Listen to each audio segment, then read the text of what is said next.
La conferencia, y hago la pregunta directa y de saque, ¿era una manera de pagarle un soborno a García bajo la apariencia de una conferencia? ¿Tú crees? De acuerdo con reglas sí, o sea, de investigación, de seguir la evidencia. ¿La conferencia no podría ser en realidad un soborno? No estoy en condiciones de afirmarlo o de negarlo.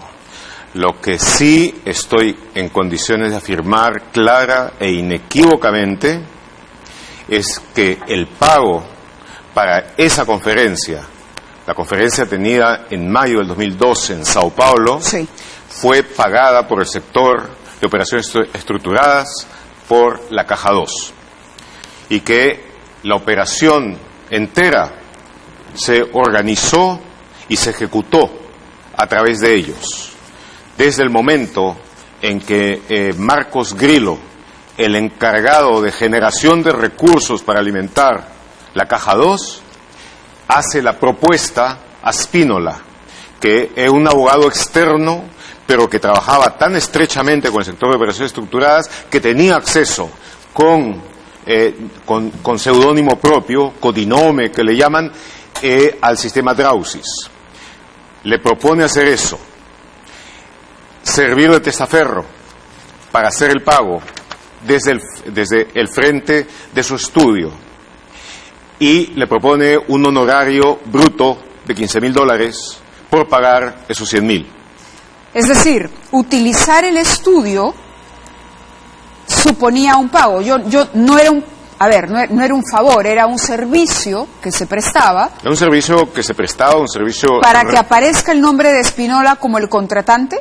Como la persona que contrataba y que representaba a un grupo de empresarios ansiosos por escuchar al expresidente, entonces ya expresidente del Perú, un grupo supuesto en esas condiciones. ¿No? La Federación de Industrias del Estado de Sao Paulo. Sí, una especie de CONFIEP de Sao Paulo. Claro.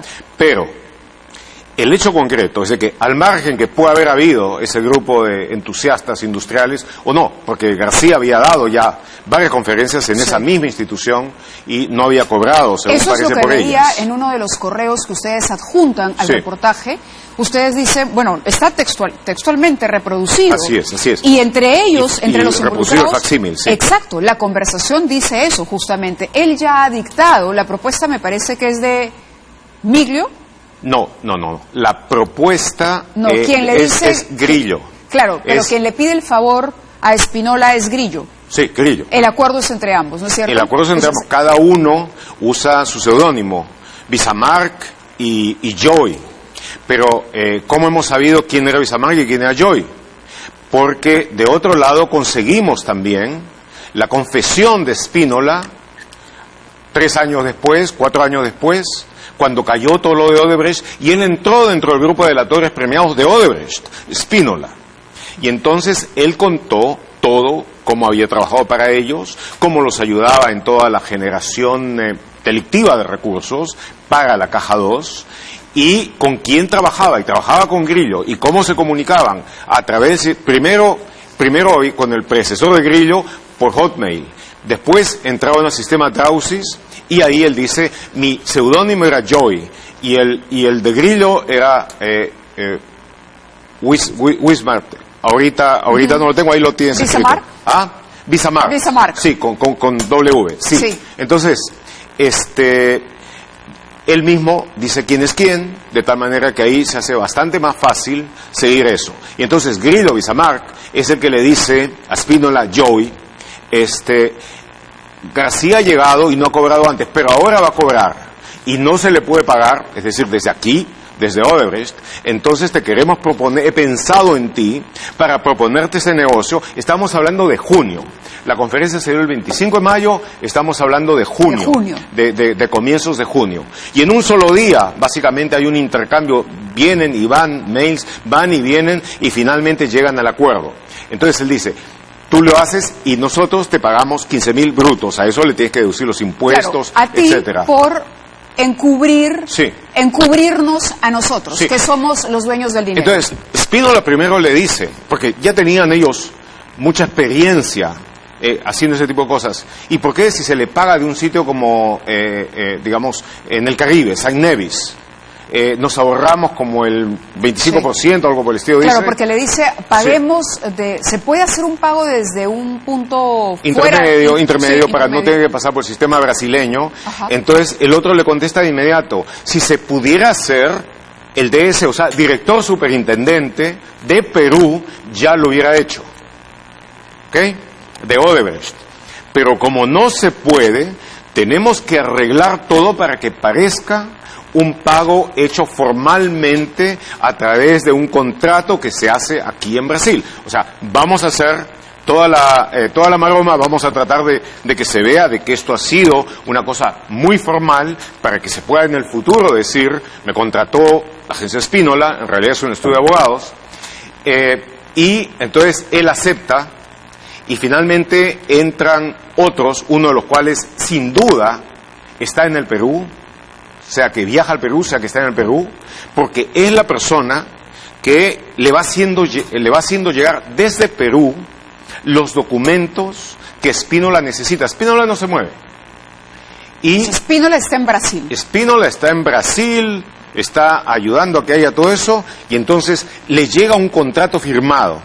Recuerda, eso se empieza, la conferencia es el 25 de mayo en Sao Paulo. Ellos empiezan a hablar de esto en los primeros 10 días de junio, y cuando le llega el contrato firmado, primero le mandan un borrador, está bien, luego desde Perú le llega un contrato firmado por García, fechado en abril. El contrato lo tenemos, lo pusieron, si ustedes lo han cargado, nosotros claro. hemos puesto el facsímil. Sí, entonces lo tenemos en Switcher listo, porque tenemos acá, una cosa es el recibo, ¿no es cierto?, que firma Alan García. Sí, el recibo el depósito significativamente está fechado y aquí está un día antes. La última página del contrato suscrito entre Alan García y el estudio de abogados Spínola. ¿Pueden ver la fecha, por favor? Sí, claro. Veamos la fecha aquí.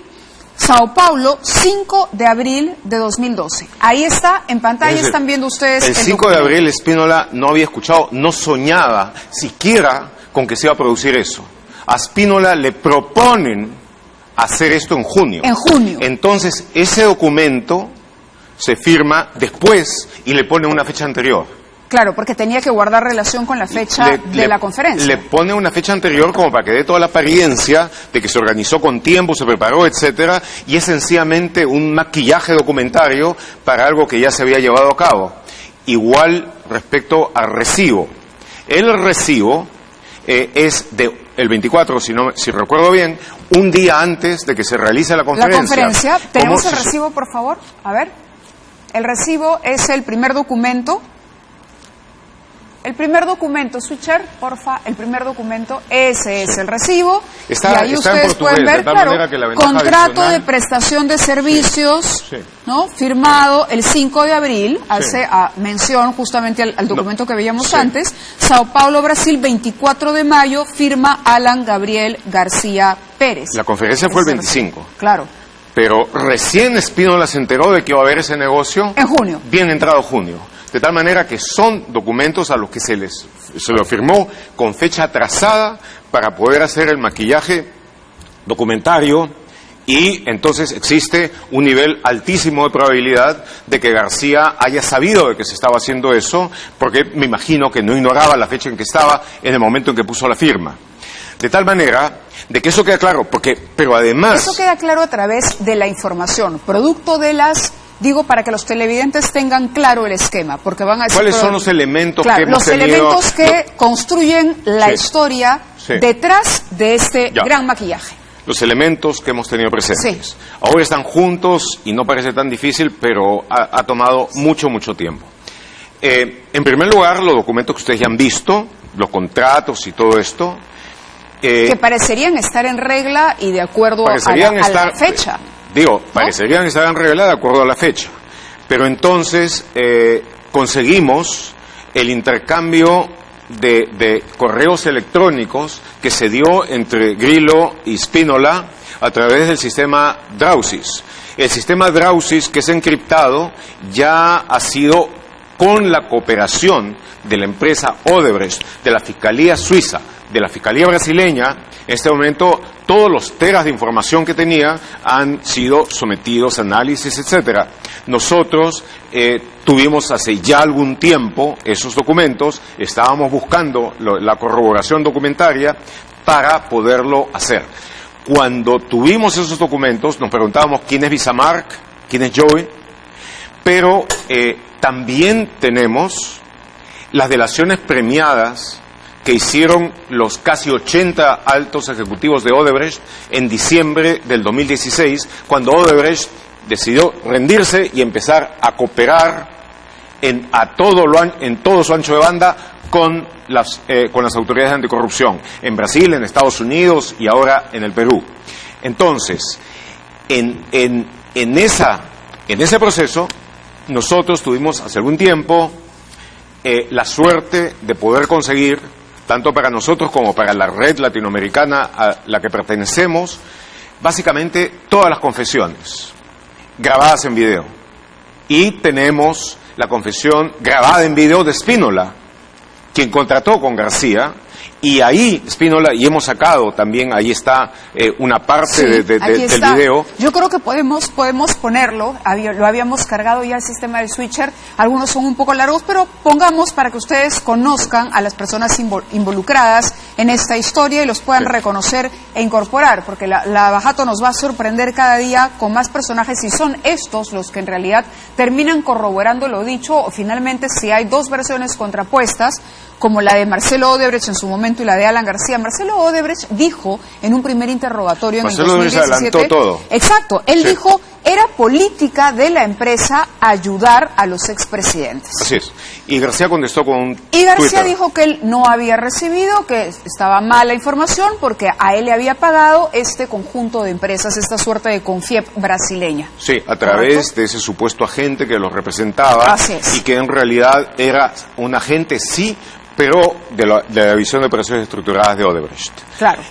Y entonces tengamos presente de que como había que hacer un pago oculto de esa conferencia, de los $100,000 de esa conferencia, ese pago oculto lo hizo la División de Operaciones Estructuradas de Odebrecht a través de la Caja 2.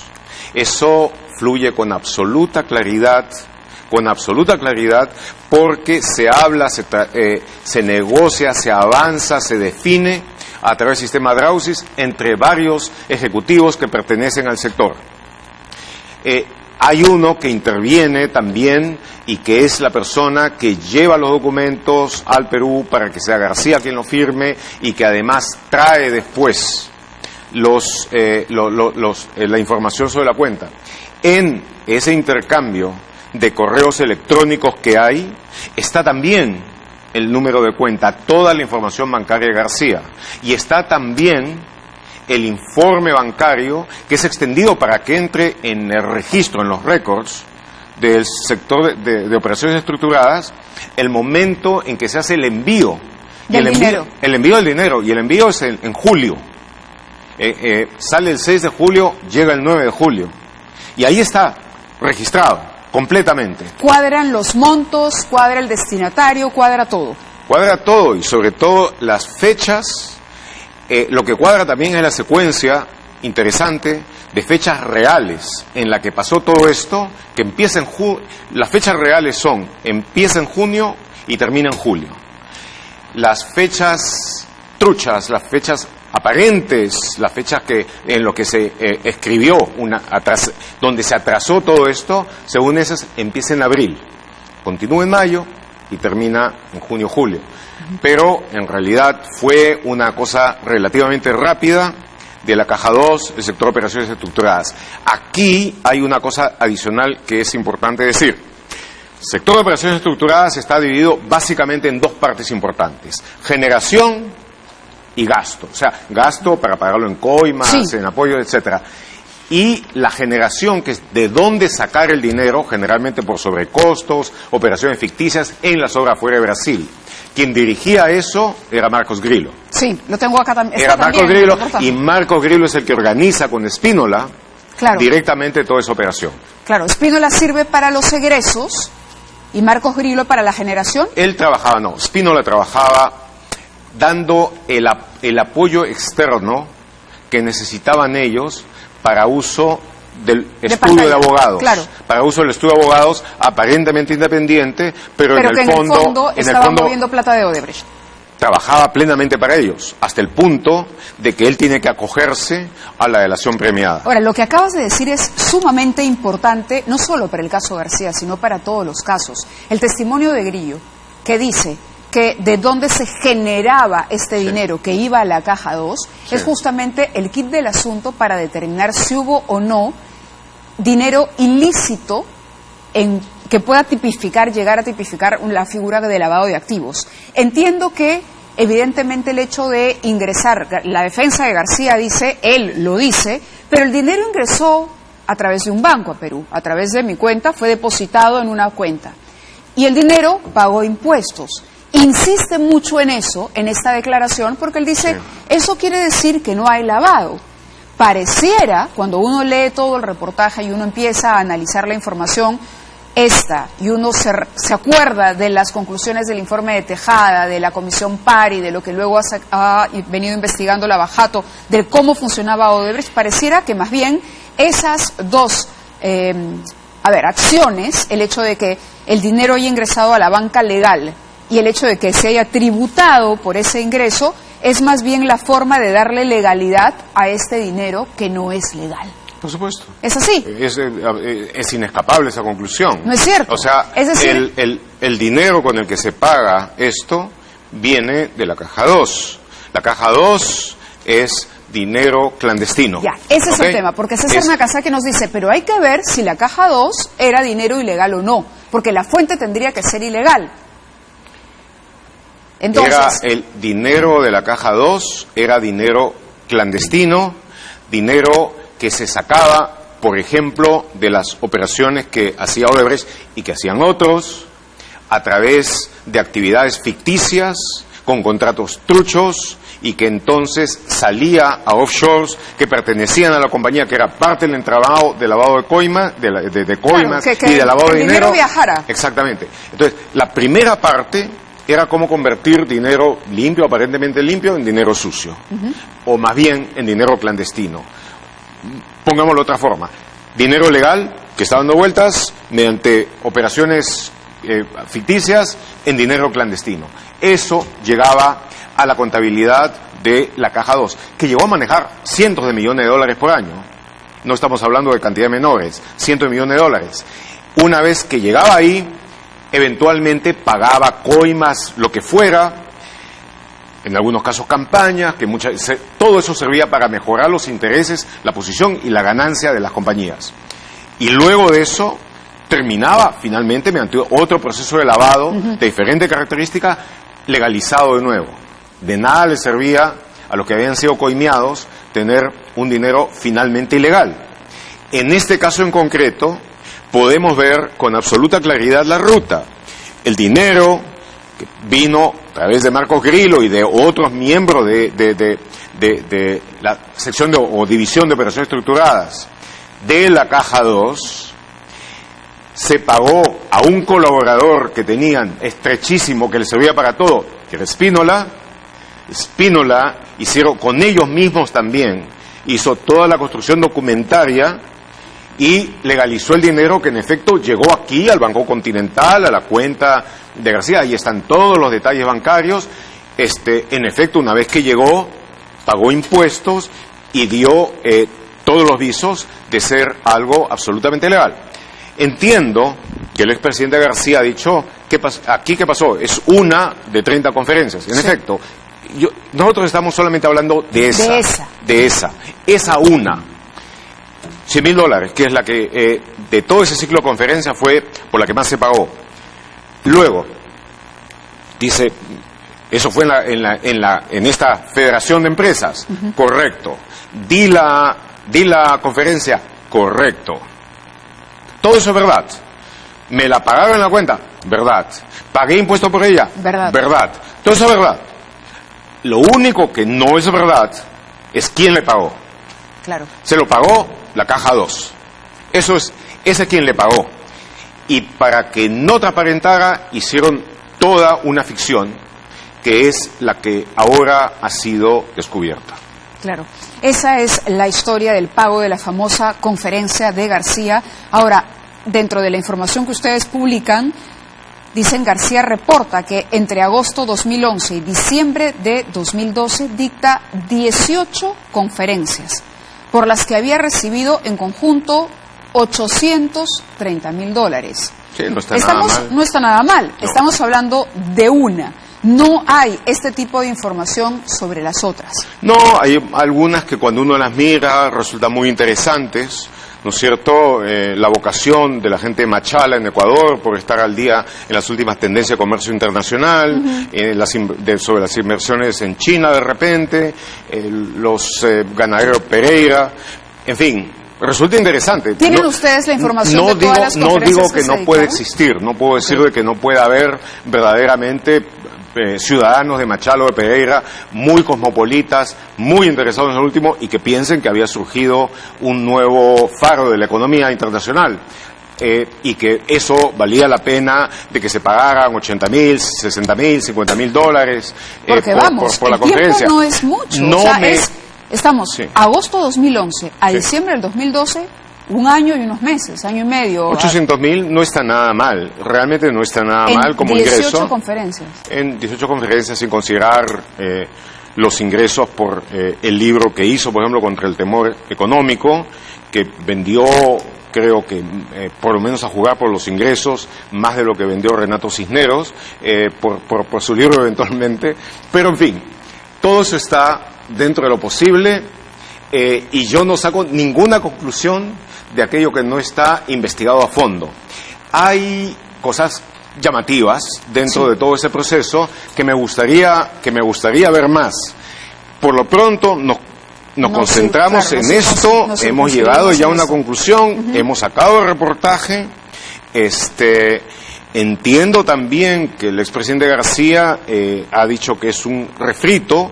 Pues yo le digo, si considera esto un refrito, pues nada, Lo que pasa sigamos es que utilizando él la considera sartén. el refrito la conferencia, la información que ya había dado. Vale la pena recordar, y esto porque el día de hoy nosotros tuvimos acceso a algunas fuentes que participaron de la mega comisión que presidía Sergio Tejada, que contaron que cuando se le pregunta a Alan García, se le estaba investigando por enriquecimiento ilícito, él entrega una información, una cantidad de información, pero sin que nadie le preguntara, menciona con mucho interés la conferencia en Brasil. Es decir, nadie le había preguntado por eso, simplemente estaba en la etapa de recibir la información que García quería entregar, pero que de pronto él dice, y por si acaso les voy a entregar próximamente información por una conferencia que he dictado hace poco y que es una conferencia por la que me han pagado tanto. Es decir, él es como si dijera, mañana más tarde van a recibir esta información, pero llama la atención que la persona que está dando cuentas diga, ya estoy recogiendo la información. Estaba como muy preocupado por entregar la documentación a la comisión parlamentaria. En esa época, Mávila, sí. Y coincide era muy con la difícil época, pensar, claro. Era muy difícil pensar de que iba a haber una investigación como la de Lavallato. Era muy difícil pensar de que eventualmente los miembros más altos del sector de operaciones estructuradas iban a confesar todo. Era difícil pensar de que iban a abrir todos sus servidores y de que toda esa inmensa cantidad de información iba a salir para ser eventualmente analizada con cuidado. Era muy difícil pensar que la compañía, que era, si se quiere, el buque insignia de esta flota corsaria, de empresarios corsarios que surcaban todos los mares de América Latina, se iba a convertir después en estrecha colaboradora de la justicia y en un agente de investigación muy importante de lo que ellos mismos habían hecho antes. Claro, pero lo que Entonces, nos dice la fuente es que le llamó la atención sí. la preocupación de García en torno a esto. Ahora, esta misma fuente Yo creo que él ha sentido muy seguro en ese tiempo.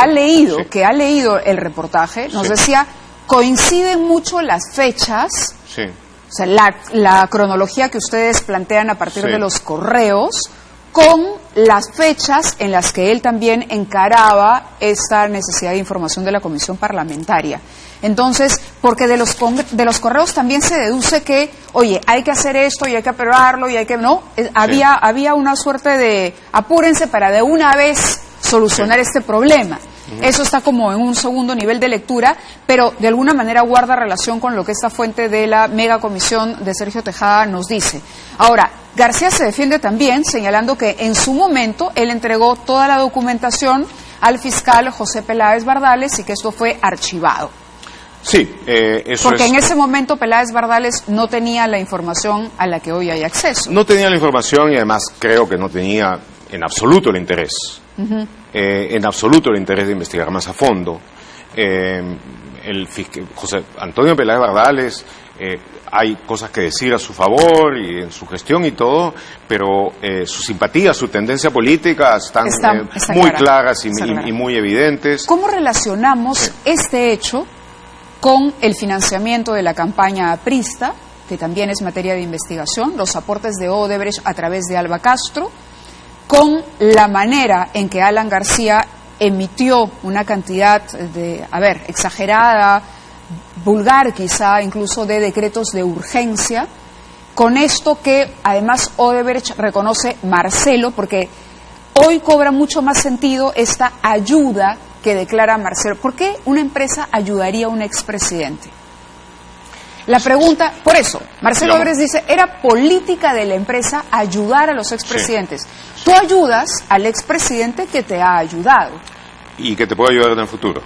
Claro, pero al mismo tiempo... que te puede ayudar en el futuro. Y que te puede ayudar en el futuro. En muchas ocasiones, además, cuando nosotros hemos seguido la ruta de transacciones a través de las operaciones estructuradas, se termina de pagar cuando ha terminado el periodo. Y hay toda una serie de cuidados especiales. Por lo que puedo ver, en este caso, hubo un número alto de importantes funcionarios de operaciones estructuradas que estuvieron pendientes de que eso se realice y de que se realice bien, y de que tenga todos los visos posibles de legalidad.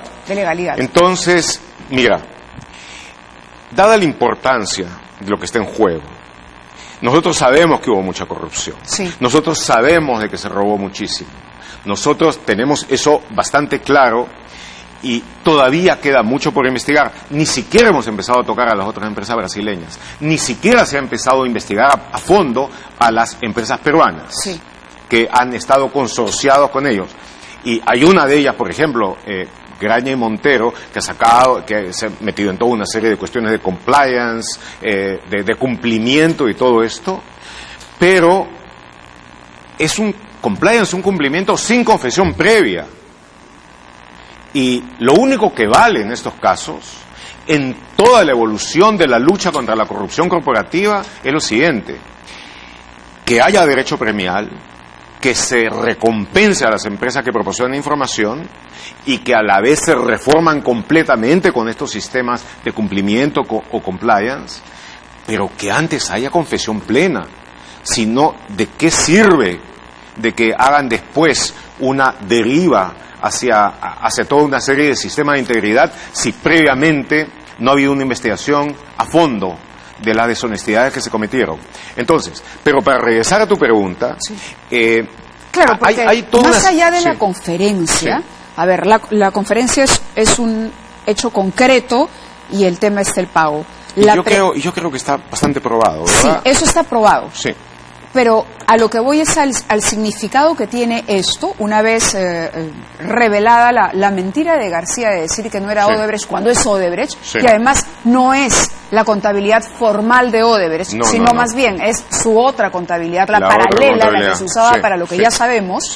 ¿Cómo guarda esto relación con el gran caso de corrupción que tiene que ver con financiar una campaña electoral y luego cobrarle favores a un gobierno? Es decir, el papel de García, ya no como conferencista, sino como presidente, porque él podría como conferencista, es decir, si lo que no quería era revelar... A ver, supongamos que el asunto hubiese quedado en que Odebrecht no quería aparecer como el mecenas de García porque era políticamente incorrecto y usó un intermediario que es este estudio, y al señor Espinola. Ok, vaya y pase. Sí. Pero aquí el tema es, ¿por qué Odebrecht ayudaría? ¿Por qué se le pagarían los $100.000 a García con toda esta estratagema de encubrimiento? ¿Por qué el dinero saldría de la caja 2? ¿Por qué? Esa es la pregunta. Cuando tienes un gobierno... Yo te puedo responder sí, globalmente a sí, todo eso con total certeza. Porque Odebrecht ganó muchísimo, porque tuvo tremendas utilidades durante el gobierno de García, porque logró precisamente legislación extraordinaria para básicamente pasar por sobre toda la competencia a que la conferencia... y logró sobrecosto tras sobrecosto, y logró triunfo en todos los arbitrajes, en casi todos los arbitrajes, en los que el Estado perdió en el 90%, y en ese poquito que ganó, el arbitraje no ganó un sol, mientras que Odebrecht ganó más de $250,000. Solamente en arbitrajes, no se digan sobrecostos, no se digan todo el resto, de tal manera de que hubo mucha corrupción, y se le está estudiando. Ahora, de que en cosas tales como lo del Metro de Lima, por ejemplo, solamente haya aparecido hasta este momento funcionarios de segundo nivel, podrán haber tenido capacidad ejecutiva, algunos de ellos podrán haber tenido una larga trayectoria de cercanía al propio García y también a Cornejo, pero son funcionarios de segundo nivel, y dado el acceso que tenía Odebrecht, entonces Barata, sobre una base del día a día, él tuvo una relación de real cercanía y amistad. Y esa está también corroborada por la cantidad de veces que se vieron, se reunieron, y creo que con ningún otro presidente. Con ningún otro presidente. Con Toledo había una relación de profundo desagrado, porque tengo toda la impresión de que Barata se sintió violentado por la sinvergüencería delictiva de Toledo. No es de que Barata fuera una persona pura, pero el hecho de que el otro se lo impusiera los niveles de coima que había que pagar, etcétera, y que la negociación a través de todo el grupo de Maiman fuera tensa. Claro, que impusiera además sus propias reglas, cuando en este caso Odebrecht tenía un mecanismo particular para hacerlo. Tenía un mecanismo particular. Luego con Humala, está claro, ya lo ha dicho Barata, de que él igualmente se sintió violentado por tener que darle $3 millones en la campaña por orden del PT brasileño, a través de Marcelo Odebrecht, a quien él consideraba un candidato totalmente antiempresa. De tal manera de que, como resultado del desagrado de Barata, es que Marcelo le dice, pues si quieres dale maíz a Keiko, ¿no es cierto? Sí. Dale 500 maíz a Keiko, de los que le había dado, y ya sabemos toda la historia que resta, ¿no es cierto? Y sabemos también cómo lo negaron inicialmente, y sabemos cómo lo están aceptando ahora. Tengo que poner una información, me acaban de avisar, a ver si me la ponen al aire para revisarla. Esto, a ver, no lo tengo descargado aquí. ¿Podrían alcanzarme el impreso? Es el señor juez del Juzgado de Investigación Preparatoria Nacional Especializado en Delitos de Corrupción, José Domingo Pérez Gómez, fiscal provincial, equipo especial de la Fiscalía Corporativa Especializada en Delitos de Corrupción de Funcionarios, requerimiento. Este es el impedimento de salida que ha solicitado, ¿no? Que ha solicitado José Domingo Pérez. Ahí están con todos los datos personales y la firma respectiva es 18 meses el tiempo que ha pedido para esta restricción. Impedimento de salida del país por 18 meses contra Alan Gabriel Ludwig García Pérez. Y este pedido será respondido por el juzgado competente el día sábado, como anunciamos al inicio del programa. Claro, ese es el tema, es decir, como veníamos hablando, ¿no? Aquí hay un financiamiento de campaña previa, un establecimiento de una relación, hay una legislación. Ayer le preguntábamos al exministro Segura por las condiciones que ponen a un gobierno en la situación de tener que emitir un decreto de urgencia, y comparado a otros gobiernos, así como la frecuencia de visitas con Barata, la frecuencia creo que era un decreto de urgencia por cada 4 días y medio, más o menos. los que se emitieron durante el gobierno. Era una legalidad, haciendo uso de una atribución extraordinaria del presidente, pero aplicada para esto. Entonces, el rompecabezas todavía estaremos, no sé, al cuánto % de haberlo armado. Bueno, pero mira, el daño sí. al país, para poder entenderlo durante la gestión de un presidente, es por eso te decía, esto es importante, pero caramba, hay que seguirle el hilo, porque lo que deberíamos conocer al final es, esto es una infracción constitucional gravísima si es que se comprueba que el señor García utilizó decretos de urgencia para favorecer a una empresa que le financió la campaña y que luego además lo ayudaba otorgándole conferencias. O sea, varias empresas, aparte de yo sé. Odebrecht, pero Odebrecht sí, era, en la comisión era la que mandaba. Era la que mandaba. Era la que mandaba. Y como te dije, con ellos hubo una relación de especial cercanía que también llegaba a la familia Odebrecht misma. Pero lo importante allá es ver el monto de la corrupción presunta sí. a través de sobrecostos y todo el resto. Tengo una pregunta sí. que me hacen por redes y dicen, Alan García sabía de la licitud o ilicitud de los fondos con los que Odebrecht le pagó, que es uno de los argumentos de Mauricio Mulder el día de hoy también. Ellos han salido a decir, pero Alan García no tiene la culpa, él firma un acuerdo, dicta la conferencia, cobra y no tiene por qué saber que eso salió de la caja 2. Bueno, él entra en una cuestión de una, por lo menos una cierta complicidad cuando firma documentos con fecha atrasada. Eso creo que está bastante claro, ¿no es cierto? Porque a menos que Spínola haya tenido una máquina del tiempo, él no sabía absolutamente nada sobre el tema hasta junio. Y termina firmando documentos de abril. Entonces, él tenía que saber algo de eso. Y él sabía, obviamente, de que le estaban pagando ellos. Y de que estaban haciendo eso en forma disimulada. Ahora, si él sabía que los fondos provenían de haber extraído dinero por sobrecostos y todo esto para meterlos en la máquina de coimas. Es tarea de la Fiscalía. Eso, no, bueno, eso es algo que no estoy en condición de afirmar, pero lo que sí puedo afirmar sin ninguna duda es que el dinero con el que se le pagó era dinero clandestino. Pertenecía a la división de Odebrecht que manejaba clandestinamente ese dinero para acciones, en casi todos los casos, extralegales y frecuentemente ilegales. Además, el tema, claro, del estudio, del envío y de la ida y vuelta de los documentos. Hay de por medio una mentira. Claro, está la ida y vuelta de los documentos. El problema básico ahí es una mentira. La mentira. Ahora, otra pregunta que tengo de redes. ¿Quién depositó? ¿Odebrecht, Spínola o el gremio empresarial de Sao Paulo? ¿Quién hace el depósito en la cuenta de García? Olvídense del gremio empresarial de Sao Paulo. No existe. Okay. El que deposita. el que da el dinero para hacer el depósito es Spínola. No, por Dios. Es la caja 2. Ya, la caja 2. La caja Correcto. 2. Pero y ¿quién entonces, hace formalmente Spínola, el depósito? formalmente, ya, como sucedía aquí en el caso del pitufeo, etcétera, aparece como la persona que hace el pago. Como si fuese un falso aportante. Como es un falso aportante, es un testaferro, no es otra cosa que eso.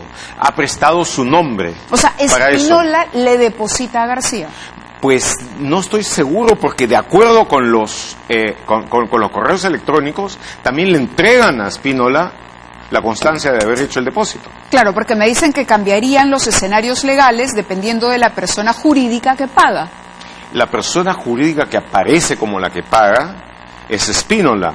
La persona física, lo que hace en la parte operativa del pago y de cuyos cofres, si se quiere, procede el dinero, Caja 2, Grillo, Visamark. Ellos son.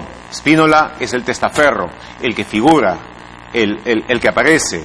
Y todos los que hacen el resto de la operación, incluyendo el cambio de fecha de documentos y todo eso, las firmas atrasadas que parece como que se hubieran hecho mucho antes, es también Caja 2 y aquella parte de la compañía aquí que trabajaba con la Caja 2. Entonces, sobre eso no hay ninguna duda. A mi entender, es la cantidad de información que hemos dado, correos electrónicos, la confesión de Espínola, los documentos mismos que ellos dan, etcétera, le quita cualquier posibilidad de duda a esto. Correcto, Gustavo. Muchísimas gracias por estar esta noche con nosotros. Ya tendremos otra oportunidad para hablar también del trabajo del equipo especial. Es una semana importante esta, porque entiendo que se debería concretar es una semana importante, ¿no? Y sumamente peligrosa por el hecho, y si me permites acá un momentito más, por el hecho de que los fiscales, el grupo de fiscales que está llevando a cabo, y uno a veces puede tener alguna discrepancia sobre la intensidad de algunas medidas, pero están llevando a cabo, desde el punto de vista de investigación, y los resultados están a la vista, un trabajo extraordinario. Ese equipo de fiscales, que es muy pequeño, y aquí tiene, en estos casos, tiene dos personas visibles, que son José Domingo Pérez y el coordinador Rafael Vela. Y en el Callao, no nos olvidemos, donde continúa la importantísima, vital investigación del caso Lavajuez o los NM Audios, están las fiscales Sandra Castro y Rocío Sánchez. Pues ellos cuatro están sometidos ahora a un intenso acoso dentro de su propia institución por parte de quien es la cabeza, el número uno de esa institución, con el objetivo ya declarado y en principio ya anunciado de decapitarlo funcionalmente. Por lo pronto, a Sandra Castro, que tiene un trabajo intensísimo en lo que hace, la mandaron a madrugar en el aeropuerto a ver si agarraba lavadores colombianos. Sí. A la segunda, a Rocío Sánchez, la mandaron a un curso que no necesitaba, cualquier curso es bueno, pero no en una circunstancia como la que vive. La sacaron del caso, ¿y a quién le encargan que haga todo eso? A Sandra Castro. De tal manera que Sandra Castro tiene que hacer lo suyo, lo de Rocío y lo del aeropuerto. Entonces, y después de eso, esa obviamente es una ofensiva para buscar el extenuamiento. Y luego, en lo otro, a Rafael Vela le han quitado ya varias cosas y los rumores han sido muy fuertes en el sentido de que lo sacarían. Y si ¿A Rafael Vela? A Rafael Vela, a José Domingo Pérez. Este apoyo, y de que les van a poner otros fiscales. Tenemos otro invitado, pero también tenía una repregunta nada más para cerrar esta conversación. Sí. Se conoció del apoyo del Ministerio del Interior. Este apoyo que habría solicitado el juez Germán Juárez Atoche. El fiscal, sí. Y que Chávarri saluda a través de un Twitter el anuncio y dice: pedido atendido, yo he solicitado para el equipo especial que no se da abasto información. Pero hay dudas sobre la idoneidad y sobre si en realidad está, porque nosotros hemos hecho las consultas y nuestras fuentes también nos han señalado que el coordinador del equipo especial no sabía nada de que un fiscal parte de su grupo hubiese solicitado apoyo policial y menos aún que le estuviesen colocando a un equipo, que ha dispuesto el ministro del Interior. Bueno, es un tema a analizar. Es un tema, pero es casi como decir, tú no me estás pidiendo ayuda, pero yo te la doy porque a mí me interesa tener a alguien que yo pongo ahí dentro de tu equipo. Es un tema difícil que merece un análisis es una lectura peligrosa y de repente audaz, pero en este contexto la verdad es que vale. Lo importante más que eso es que Chávarri se quiere llevar por delante a José Domingo Pérez, a Rafael Vela, a Sandra Castro, a Rocío Sánchez. Se los quiere llevar por delante. El efecto que eso tendría sobre las investigaciones anticorrupción sería catastrófico. Correcto, Gustavo. Para ponerlo con toda claridad. Muchas gracias. Te agradezco, Gustavo, por el tiempo y regresamos nosotros con Eduardo Derjant, politólogo, para analizar en qué contexto se da esta noticia de García. Él declaró